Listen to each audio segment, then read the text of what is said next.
शिवसेना पक्षप्रमुख उद्धव ठाकरेंनी पुन्हा एकदा पंतप्रधान नरेंद्र मोदींवर जोरदार टीका केली आहे। निवडणुकीआधी पाकिस्तानला जशास तसं उत्तर देऊ म्हणणाऱ्या मोदींची निवडणुकीनंतर भाषा कशी बदलली असा सवाल उद्धव ठाकरेंनी केला। काश्मीरच्या मुद्द्यावरून झालेल्या सर्वपक्षीय बैठकीवरून देखील उद्धव ठाकरेंनी मोदींवर निशाणा साधला। मार्मिक साप्ताहिकाच्या वर्धापन दिनाच्या कार्यक्रमाला उद्धव ठाकरे उपस्थित होते, त्यावेळी त्यांनी पंतप्रधानांवर जोरदार हल्लाबोल केला। पाक व्याप्त काश्मीर हा आमचाच अविभाज्य भाग आहे। त्याच्यासाठी पंतप्रधान कशाला पाहिजे? तो आहे हे नुसतं बोलताय कोणाशी? आधी जसं निवडणुकीच्या आधी जी भाषा होती की पाकिस्तानला त्यांच्याच भाषेत उत्तर दिलं जाईल, ती भाषा कुठे गेली?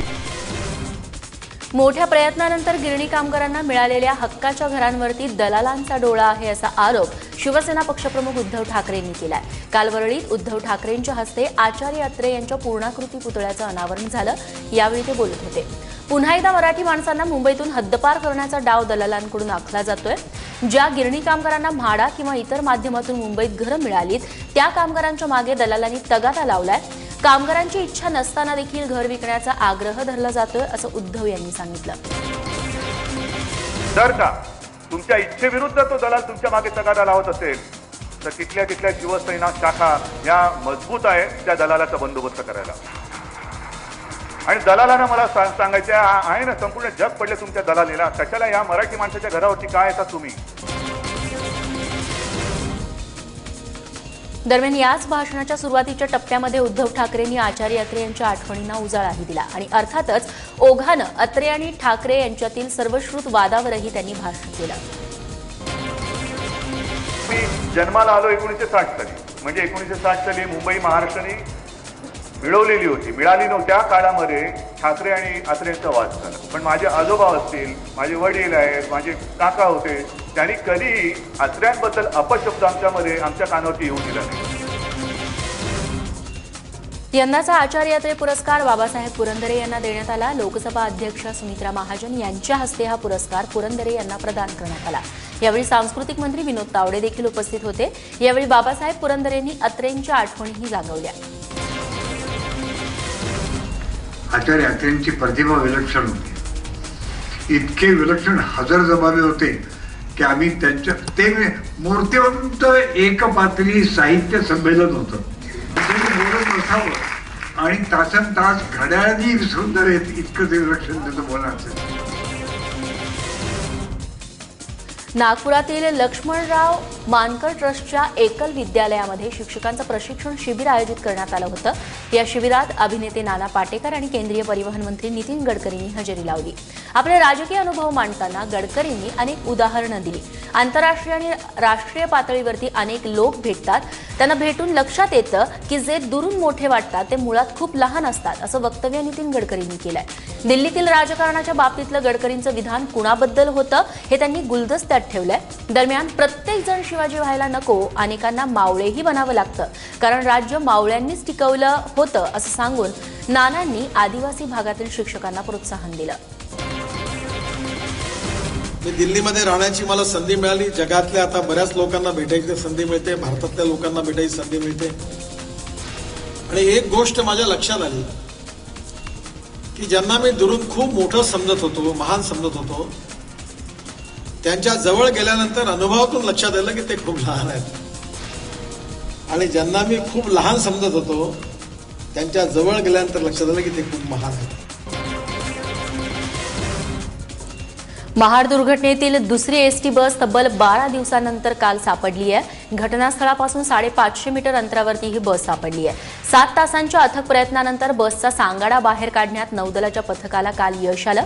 दरम्यान महाडच्या दुर्घटनेनंतर 10 दिवस कोणत्याही वाहनाचा थांगपत्ता लागला नव्हता। मात्र गुरुवारी पहिली बस शोधण्यात नौदल आणि एनडीआरएफच्या पथकाला यश आलं। त्यानंतर काल दुसरी एसटी ही शोधण्यात आली आहे। असं असलं तरी एक तवेरा गाडी आणि काही मृतदेहांसाठी अजूनही शोधकार्य सुरूच आहे।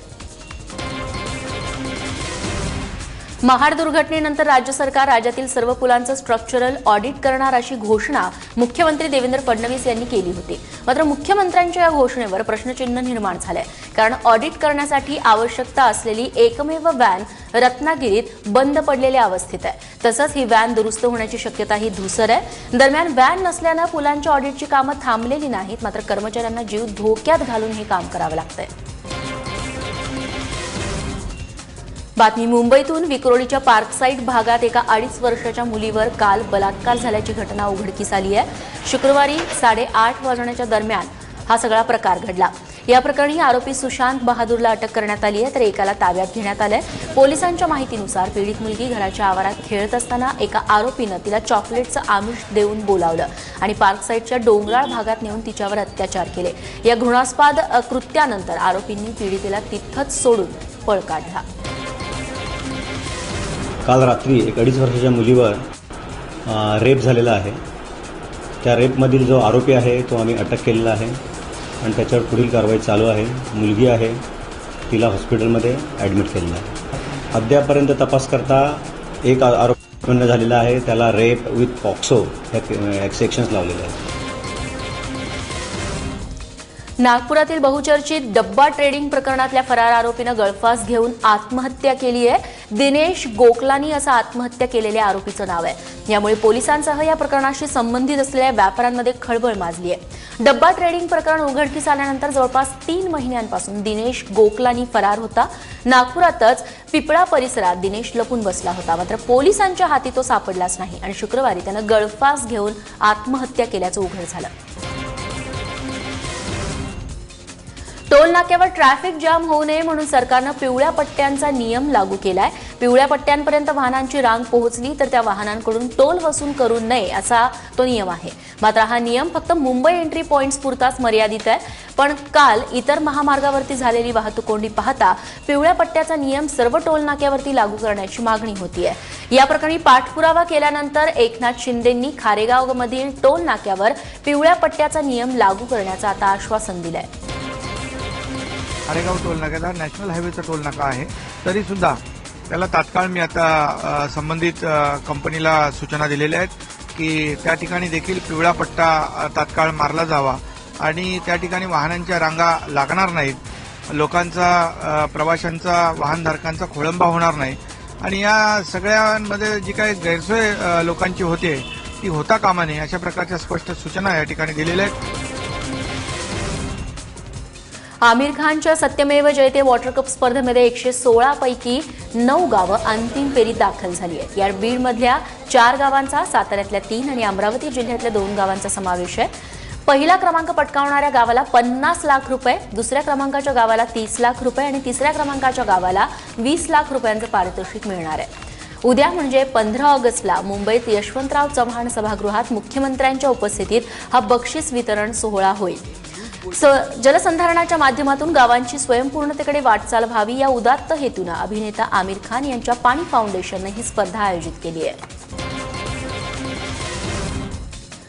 ज्या जोडीने यंदा संपूर्ण महाराष्ट्राला याड लावलं ती जोडी आता कायमस्वरूपी एका म्युझियममध्ये अवतरणार आहे.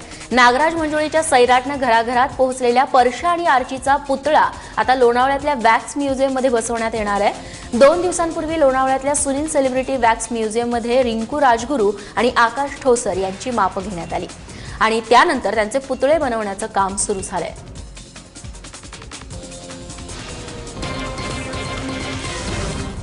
आता पुण्यातली हॉटेल्स, रेस्टॉरंट, बार आणि दारूची दुकानं रात्री 1:30 वाजेपर्यंत सुरू आहेत.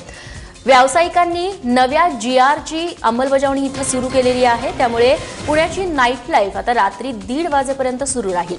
पुण्याबरोबरच नागपुरात देखील हा निर्णय लागू करण्यात आलाय. हॉटेल आणि बार व्यावसायिकांनी देखील राज्य सरकारच्या या निर्णयाचं स्वागत केलंय. मात्र दारूची दुकानं सुरू राहिल्यास गुन्हेगारी आणि अपघाताच्या घटनेत वाढ होईल अशी चिंता देखील पुणेकरांनी व्यक्त केली आहे. जागर सूर तालाचा या संगीत कार्यक्रमाद्वारे ग्रामीण संस्कृतीतील कलाविष्कारांची अनोखी अनुभूती नाशिककरांना अनुभवायला मिळाली. ग्रामीण भागातील पारंपरिक आणि दुर्मिळ अशा 25 वाद्यांचं वादन यावेळी सादर करण्यात आलं. हलगी, दिमडी, पावरी, संबळ अशा अनेक वाद्यांचा यात समावेश होता. ज्येष्ठ कलावंत वामन गवळी यांचं पावरी वादन तसंच सागर बागुल आणि त्यांच्या सहकाऱ्यांची दिमडी जुगलबंदी आकर्षणाचा केंद्रबिंदू ठरली। याशिवाय मोहिनी भुसे आणि ऋतुजा चव्हाण यांनी सादर केलेल्या संबळच्या जुगलबंदीला देखील प्रेक्षकांनी भरभरून दाद दिली।